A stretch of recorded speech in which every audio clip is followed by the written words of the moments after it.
नमस्कार मित्रांनो, योगसूत्रच्या आजच्या भागात मी वर्षा पांडे आपले स्वागत करते. मित्रांनो, आजच्या व्हिडिओमध्ये आपण बघणार आहोत की शरीरामध्ये युरिक ॲसिडचे प्रमाण वाढल्यानंतर त्याचे शरीरावर काय दुष्परिणाम होतात हे आपल्याला योगाच्या आणि आहाराच्या माध्यमातून कसे कमी करता येतील. सर्वप्रथम आपण बघूया की युरिक ॲसिड काय आहे. युरिक ॲसिड एक वेस्ट प्रॉडक्ट आहे. काही गोष्टी खाल्ल्यानंतर हे युरिक ॲसिड फॉर्म होतं शरीरामध्ये आणि नॉर्मली आपलं पाचन चांगलं असेल, आपण छान एक्सरसाइज व्यायाम करत असू तर हे आपल्या युरिनच्या माध्यमातून बाहेर पडून जातं. परंतु असं न झाल्यास, म्हणजे हे शरीरामध्ये डिपॉझिट झाल्यास हे रक्तामध्ये डिपॉझिट होतं आणि हळूहळू याचं डिपॉझिशनचं प्रमाण फार वाढलं तर हे हळूहळू आपल्या शरीराच्या सांध्यांमध्ये छोटे छोटे सांधे, त्यानंतर हळूहळू मोठे सांधे यामध्ये जाऊन बसायला लागतं, डिपॉझिट व्हायला लागतं आणि मग त्यानंतर आपल्याला संधिवात किंवा सांधेदुखी सुरू होते. याचं प्रमाण अति जास्त झाल्यास आपल्याला गाऊट सारखा गंभीर आजार देखील होऊ शकतो. हे टाळण्यासाठी आपण काय योगासने करावीत, तसंच आपण याबरोबर काय हस्तमुद्रा करू शकतो, काय प्राणायाम करू शकतो आणि हे होऊ नये म्हणून आहार कसा असला पाहिजे, आपली लाईफस्टाईल कशी असली पाहिजे त्याचा देखील आपण ही योगासने बघताना विचार करूया. पाचन नीट न होत असल्यामुळे हा आजार होतो हे आपण आता बघितलं. युरिक ॲसिड डिपॉझिट होत जातं तर आपल्याला आपलं पाचन देखील व्यवस्थित असणं आवश्यक आहे. तर आज जी योगासने आपण बघतोय ती सांध्यांच्या दृष्टीनेही बघतोय आणि आपलं चांगलं पाचन असावं या दृष्टीने देखील बघतोय. पायात आपण चांगलं 2 फुटाचं अंतर घेऊ. त्रिकोणासन आपण करून घेऊ. दोन्ही हात बाजूला आणि एका बाजूला जायचंय. किमान अर्धा मिनिट, जास्तीत जास्त 2 मिनिट थांबूया.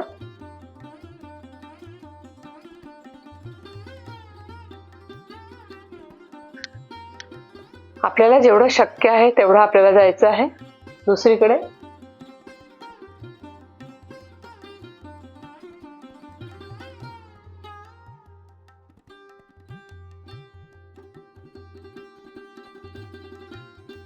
आपल्या सांध्यांसाठी त्रिकोणासन अतिशय उत्तम आसन आहे. दुसरं आपण आसन बघूया. आपण पाठीवर झोपून पवनमुक्तासन करतो त्याप्रमाणे आपण उभं राहून पवनमुक्तासन करून घेऊ. एक पाय पोटावर दाबायचा आहे आणि आपल्याला जेवढं खाली वाकता येईल तेवढं खाली आपण जायचंय. हनुवटी लावायचा आपण प्रयत्न करू.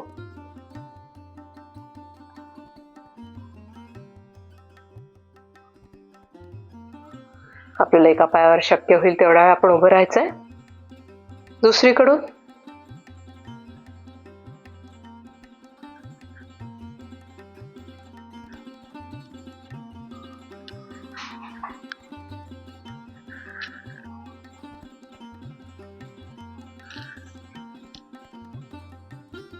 ही 2 आसने आपण उभं राहून करून घेऊ.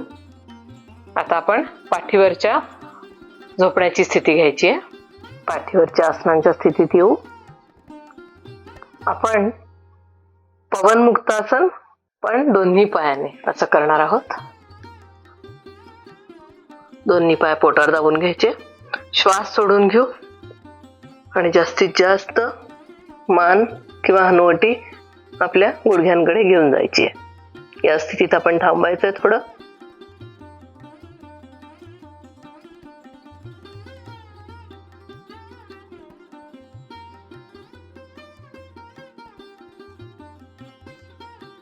आता मान खाली ठेवून पाय ह्याचप्रमाणे पोटावर दाबून थोडा वेळ थांबून राहायचंय.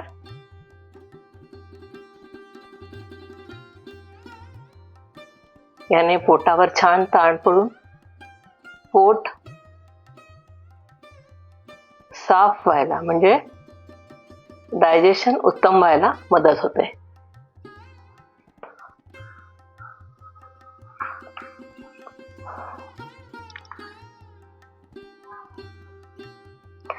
दुसरं आपण आसन करणार आहोत उत्तान पदासन.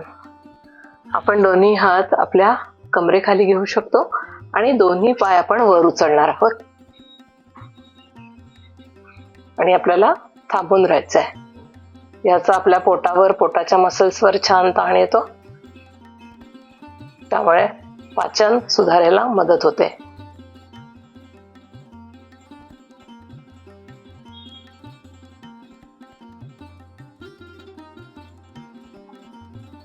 पाचवा आसन आपण बघू, एकपादांगुष्ठासन। उजवा पाय डाव्या हाताने पकडायचा आणि होल्ड करायचं आहे।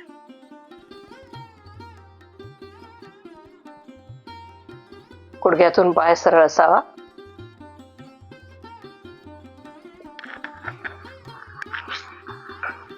दुसरा पाय घेऊ।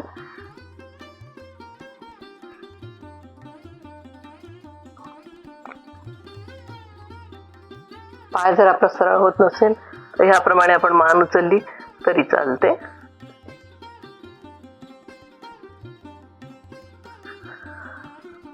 एकपादांगुष्ठासन याने देखील आपलं पाचन सुधारायला मदत होते, पोटावर याचा चांगला परिणाम होतो। आता हस्त पादांगुष्ठासन करू, म्हणजे दोन्ही पाय उचलायचे, दोन्ही हातांनी पकडायचे, इकडून मान उचलून घ्यायची आणि होल्ड करायचं आहे।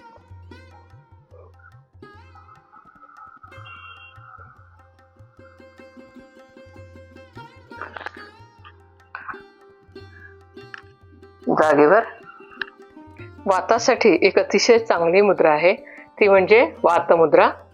तर्जनी अंगठ्याच्या मुळाशी लावत अंगठ्याने तर्जनी म्हणजे इंडेक्स फिंगर दाबून ठेवायचंय।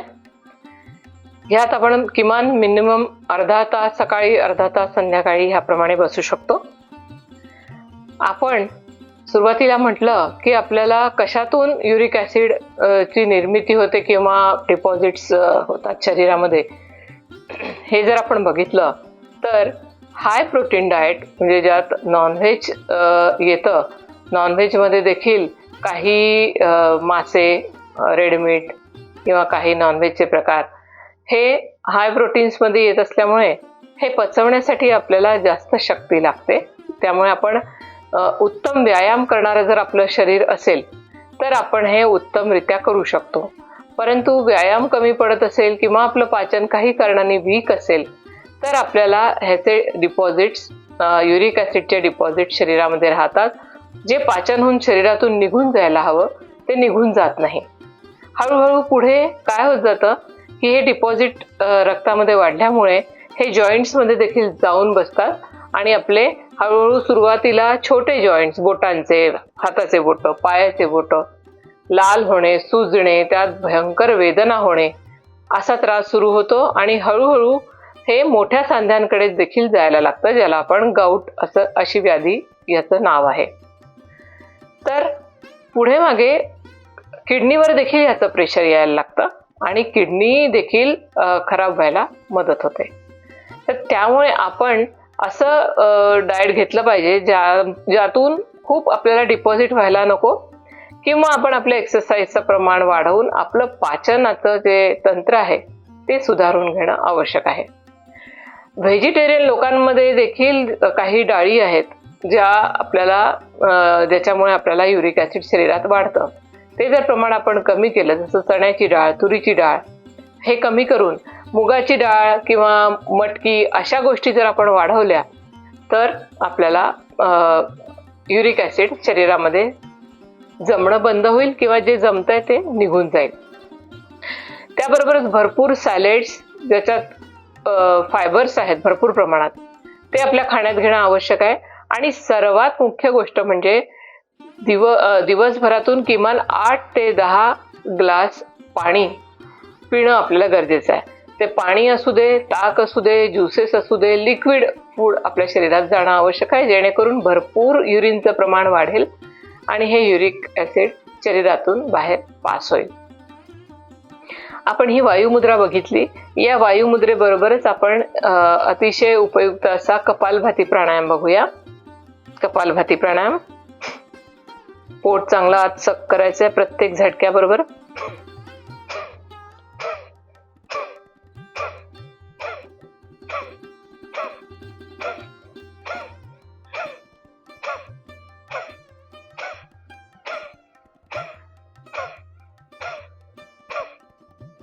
कपालभाती प्राणायाम किंवा शुद्धी क्रिया शरीर शुद्ध करण्याचं काम करते. याचा पोटाच्या मसल्सवर चांगला ताण येत असल्यामुळे आपल्याला पाचन देखील सुधारायला ह्याने मदत होते. आजचा भाग मित्रांनो आपल्याला कसा वाटला मला कमेंट बॉक्समध्ये निश्चित कळवा. आणि आपल्याला अजून काही शारीरिक समस्या असल्यास तसं मला लिहा किंवा फोन करून सांगा. आपण त्यावर पुढील भाग घेण्याचा प्रयत्न करू.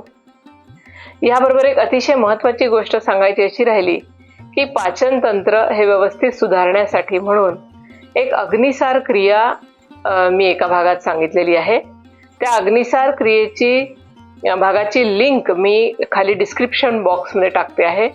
ती लिंक आपण ओपन करून तो भाग अवश्य बघा आणि अग्निसार क्रिया आपण रेग्युलर करत राहा. अग्निसार क्रिया आपल्याला नुसतं व्हिडिओ बघून जर समजत नसेल तर मला फोन करा, मेसेज करा ती शिकण्यासाठी. म्हणून मी ती निश्चितच आपल्याला शिकवेल. त्याने कॉन्स्टिपेशन सारखेही आजार पळून जातात आणि हे असेही जे आजार आहेत पाचनाशी निगडीत ते देखील आपल्याला होणार नाहीत. आजचा भाग आवडला असल्यास लाईक करा मित्रांनो, शेअर करा, सबस्क्राईब करा. त्यापुढील बेल बटन प्रेस करायला विसरू नका. योग करा आणि निरोगी राहा. नमस्कार.